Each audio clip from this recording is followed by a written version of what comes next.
Caitlin Clark is going to spend all of next season playing in NBA arenas. We've got rival fans being furious that, you know, Caitlin Clark is that she's getting new arenas, getting moved to new arenas. You've got people saying that they're pushing the Fever. Why are they pushing the Fever? That's a savage line. Clarkquake is exactly right. Caitlyn's impact is seismic. When you've got entire franchises ditching their usual courts for NBA arenas just to handle demand, that's not hype, it's history. And yeah, the visual of Angel Reese watching all this unfold from the sidelines, wondering where the same energy went for her, adds a whole extra layer to the story. You want me to help turn that paragraph into a fire intro for a video or post? One thing is very clear. The Indiana Fever is America's team. And boy, the haters, by the time this season is over, their heads are going to have exploded already. They're going to be so angry by the end of this WNBA season. I mean, it's going to be hilarious watching the daily meltdown. A second and let this sink in. WNBA teams are voluntarily abandoning their home courts just to make room for one rookie. That's not hype. That's history. 6 franchises have packed up and moved to NBA arenas because when Caitlin Clark's in town, 10,000 seats just won't cut it. Every Indiana Fever road game is now happening in venues that hold at least 15,000 fans. Why? Because Caitlin doesn't just sell tickets, she sells out buildings. While some squads are still hooping in what feel like upgraded high school gyms, Clark's presence demands NBA-level real estate. That's not just star power, that's superstar territory. That there are 6 WNBA teams that have moved their games to NBA or NBA size arenas. And let's not pretend these are minor upgrades. These are full-on arena glow-ups. The Atlanta Dream, moving up to State Farm Arena, the Chicago Sky. The same team that hyped Angel Reese like she was MJ reincarnated is now booking 2 United Center games. Not for Reese, but for Clark. Because, let's be honest, unless the Fever are in town, Reese might as well be hooping at a community center. Even the Las Vegas Aces, with all their trophies and star power, are locking down T-Mobile Arena just to prepare for the Fever frenzy. Caitlin Clark, the people's champion! Let's get it! That's a deep one. Bang! Just announced that Caitlin Clark and the Fever will be playing 41 of 44 games this year on national TV. They're coming to watch the other girl, right? Right? Bang! Teams are moving their games with the Fever to NBA arenas so they can sell more tickets. How about that? Bang! Angel Reese attempted a 3 this deep. I think she might dislocate her shoulder. Bang! Hey, you want some butter with that bread? Butter. Butter pecan! Bang! It's pretty funny when you think about it. Just last season, these teams acted like Caitlin Clark was just another draft pick. They said, "We don't need her," acting all confident, claiming the league was doing fine. But now, here we are, and those same teams are scrambling for arenas big enough to fit the crowd she's drawing. It's not just rolling out the red carpet, it's tearing up the old road and paving it with gold bricks. Atlanta Dream moved 1 game to the State Farm Arena. Chicago Sky moved 2 games to the United Center. Home of the Bulls, home of the Blackhawks. In Atlanta, by the way, that's the home of the Hawks. Connecticut Sun moved 1 game to TD Garden, home of the NBA Celtics. That's going to look really freaking cool on TV. They don't even have an NBA arena in the neighborhood. So what did they do? Packed up, crossed state lines, and moved the whole show to Boston. New state, new zip, new crowd, all for Caitlin Clark. That's not guest treatment. That's royal protocol.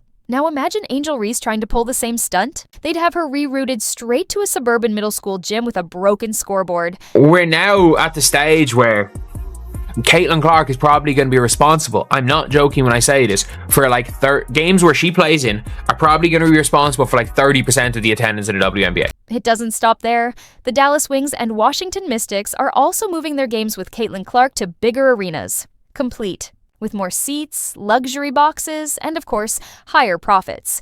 This isn't just a coincidence, it's a smart business move. When Caitlin Clark comes to town, it's not just a basketball game, it's an economic boost. One ESPN analyst even joked that she's the WNBA's walking GDP boost, and honestly, the numbers back that up. There are teams that are going to average 3,000 fans at games, but have 17,000 fans when Caitlin Clark shows up to town with the Fever. Let's take a look at the critics. The same people who were loudly claiming that Caitlin Clark was overhyped are now quiet. Why?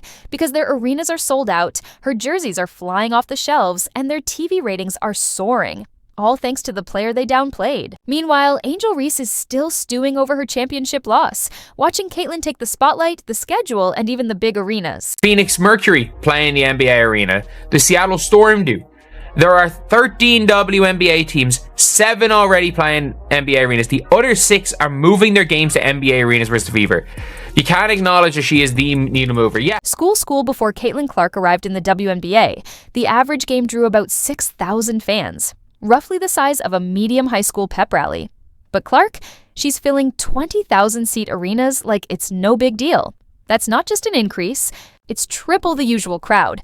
These fans aren't showing up just to see the home team, they're coming to see her. League execs are even saying they'd give up the home court advantage just to ride the Clark wave. It's not just hype, it's like a walking ATM in sneakers. I believe there was actually a debate on who was Rookie of the Year last year. Imagine being that delusional. Bang! People need to understand she saved this league. Powder, there's no TV deals, no ad sponsorships, heck, no shoe deals for you, Angel Reese, no McDonald's money. The league losing millions of dollars each year. She saved them from bankruptcy. Time to be grateful. Bang! 93% of her games on national TV. She's like that. Bang! Let's take a look at the numbers. WNBA attendance jumped by 48% last season, and if your math isn't off, that boost has Caitlin Clark's name all over it. Teams aren't just scheduling her games, they're building their whole seasons around her. Take the Las Vegas Aces, for example. They used to roll their eyes whenever Clark's name trended, but now they've quietly moved several games to the T-Mobile Arena. Why?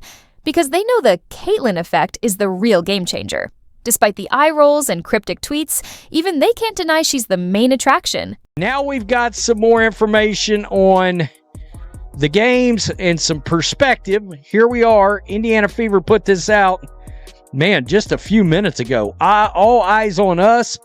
41 of our 44 games are on national television. But here's where it gets wild. When you turn on the TV, Caitlin Clark has secured 41 nationally televised games this season. That's not just more airtime than any individual player. It's more than entire teams have gotten in years. We're talking ESPN, ABC, CBS, NBA TV. Every network wants a piece of the Clark action. It's a broadcasting frenzy, and no one's showing up for anything less than the main event. The most television games in franchise history, the most national television games for a single team in WNBA history. How about that? Last season, the Indiana Fever were barely on anyone's radar. They were like that forgotten book gathering dust on the bottom shelf. But now, with Caitlin Clark, they've gone from invisible to the league's golden child, getting primetime slots left and right. The same team that was stuck at the bottom of the standings is now the star of WNBA coverage. And you know, it's stinging for players like Angel Reese. For years, they thought the throne was theirs for the taking. Then, Caitlin shows up with her record-breaking performances, sky-high ratings, and jaw-dropping skills. And suddenly, it's her spotlight. This also just came out. This is the national broadcast schedule right here against the Sky. It's an ABC broadcast network television game. New York Liberty. It's a CBS game. And just to turn up the heat a bit more, networks aren't just airing any Fever games, they're picking the juiciest matchups. ABC made sure to grab the Chicago games because, let's face it, the Caitlin Clark versus Angel Reese drama is a ratings dream. CBS locked in the Liberty showdowns, and ESPN, they've secured the game against the Aces because who wouldn't want to watch Clark take on the super team that's been pretending she's not a force to be reckoned with? These are all going to be big rated games. CBS against the Sky. ABC against the Liberty. So you're seeing the teams that move the needles that they're going to play. That should draw some ratings anyway. I'm not going to say these other teams move the needles because they really don't. But let's not overlook the rising tension. While Caitlin Clark is stealing the spotlight and dominating headlines, some of the league's veterans are starting to feel like they're fading into the background of their own story. Primetime slots that once went to established stars are now all about Clark. And let's be real, it's not exactly a warm welcome for her. Imagine spending years grinding away, only to see a rookie come in and snatch up every broadcast slot before you even get a chance to step onto the court. We're bringing more and more fans to this league, people that have maybe never watched the WNBA before, and it kind of takes your breath away at points. Cool in the league? Well, they didn't exactly help themselves last season. The WNBA tried to push this everybody's a star campaign, giving equal screen time to everyone like it was a preschool show and tell. But viewers weren't buying it. They showed up for Caitlin.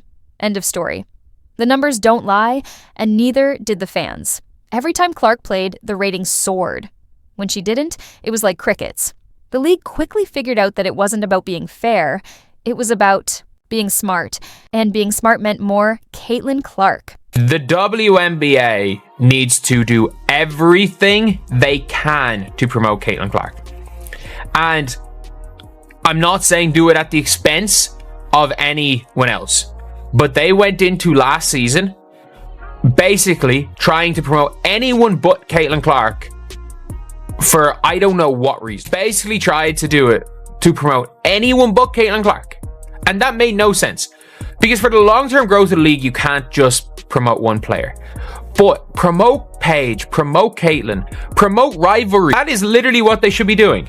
You should be promoting every single player in this league. But not... And again, don't promote Caitlin Clark at the expense of the league. But also, promote Caitlin Clark. Promote everyone more. Promote Caitlin Clark constantly. Promote all these players constantly. Promote rivalries constantly. Promote these big games constantly.